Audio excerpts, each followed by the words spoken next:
Assalamualaikum warahmatullahi wabarakatuh.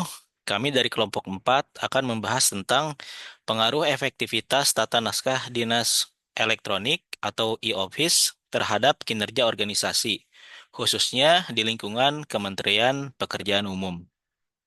Kelompok 4 terdiri dari 7 anggota. Yang pertama saya sendiri, Gilang Ramadan, lalu ada Hafiz Oriza, ada Hanifah Nisrina Novianti, ada Hazel Yordan Komara, Herianda Putra, Hizkia Pradinanto, dan Ima Nur Izati Azkia.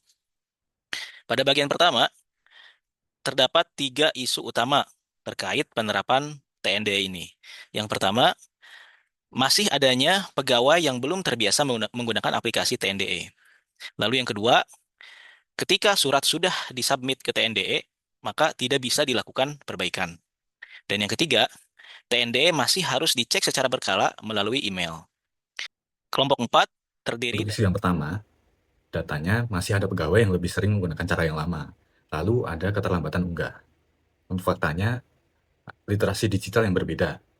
Lalu masih terbiasa dengan paper-based dan infrastruktur yang kurang optimal. Dampaknya, proses administrasi lambat dan smart governance tidak tercapai. Untuk isu yang kedua, datanya surat yang sudah masuk di TNDE tidak bisa diedit atau diperbaiki langsung oleh pegawai. Faktanya, sistem TNDE mengunci dokumen untuk menjaga keaslian dan keamanan arsip. Dampaknya, harus membuat surat baru sehingga menambah waktu dan beban kerja, serta potensi keterlambatan disposisi atau layanan. Lalu untuk isu yang ketiga, notifikasi surat masuk di TNDE belum real time. Pegawai harus rutin cek email secara manual. Faktanya, integrasi notifikasi sistem belum optimal. Dampaknya, surat berpotensi terlambat terbaca, alur kerja jadi kurang efisien, dan komunikasi antar pegawai tidak sepenuhnya digital. Untuk isu yang pertama, keterkaitannya dengan manajemen ASN ialah dalam hal pengembangan kompetensi, di mana ASN dituntut untuk dapat mengikuti capacity building agar kompetensinya sesuai dengan kebutuhan di era digital saat ini.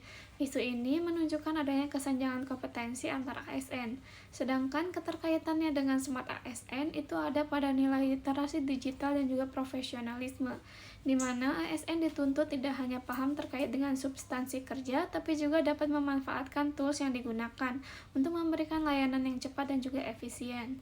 Untuk isu yang kedua, keterkaitannya dengan manajemen ASN ialah dalam hal efisiensi dan juga efektivitas kerja, di mana setiap proses administrasi itu harus mendukung kelancaran kerja.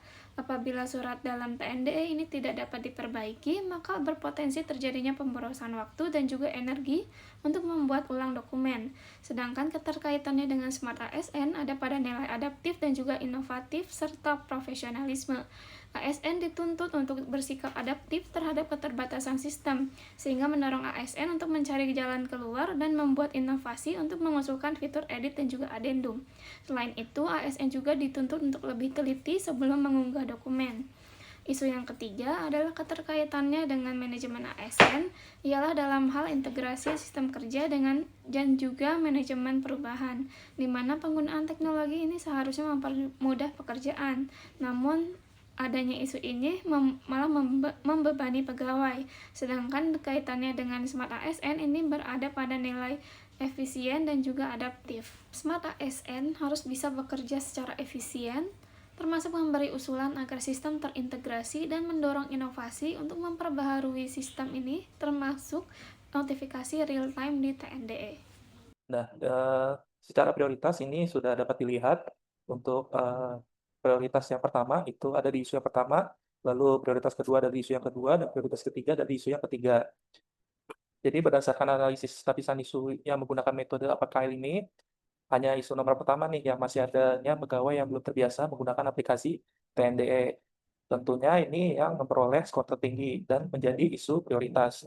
Isu ini tidak hanya memenuhi semua kriteria sebagai masalah yang penting, tetapi juga yang paling layak untuk ditindaklanjuti dengan solusi yang realistis dalam lingkup tugas dan kewenangan seorang ASN di masing-masing unit kerjanya.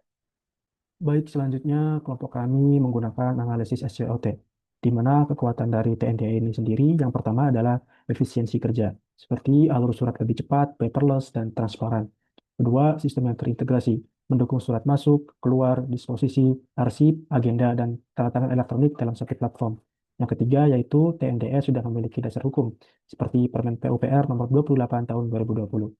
Adapun kelemahannya sendiri, yang pertama, tidak semua pegawai memiliki pemahaman TIK yang memadai untuk mengoperasikan aplikasi TNDE tersebut.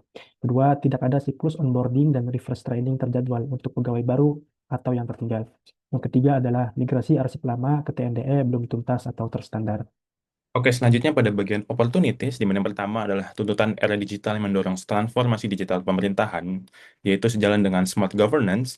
Yang kedua adalah integrasi dengan platform lain, agar pekerjaan menjadi seamless, seperti kalender, email kedinasan, serta meeting online. Dan adanya generasi muda pada PNS ini yang cenderung lebih cepat dan adaptif dengan teknologi. Dan masuk ke dalam threats, yang pertama adalah pegawai menjadi sangat bergantung pada infrastruktur digital. Jadi jika server down, maka penggunaan TNDE menjadi tidak bisa dilakukan. Dan yang kedua adalah kemungkinan adanya ketidakseragaman penerapan pada unit kerja. Jadi ada unit kerja yang menggunakan TNDE dengan optimal dan ada yang tidak seperti itu. Di sini saya akan menjelaskan terkait rekomendasi rencana aksi. Yang pertama, dengan optimalisasi infrastruktur digital dapat berupa memastikan server, jaringan, dan perangkat keras tidak mengalami masalah atau kerusakan. Yang kedua, standarisasi penggunaan e-office dengan membuat pedoman dan SOP baku penggunaan TNDE atau e-office agar selaras di seluruh unit kerja. Yang ketiga, pelatihan literasi digital ASN dengan menyelenggarakan pelatihan berkala agar seluruh ASN atau pegawai mampu mengoperasikan aplikasi TNDE atau e-office dengan baik.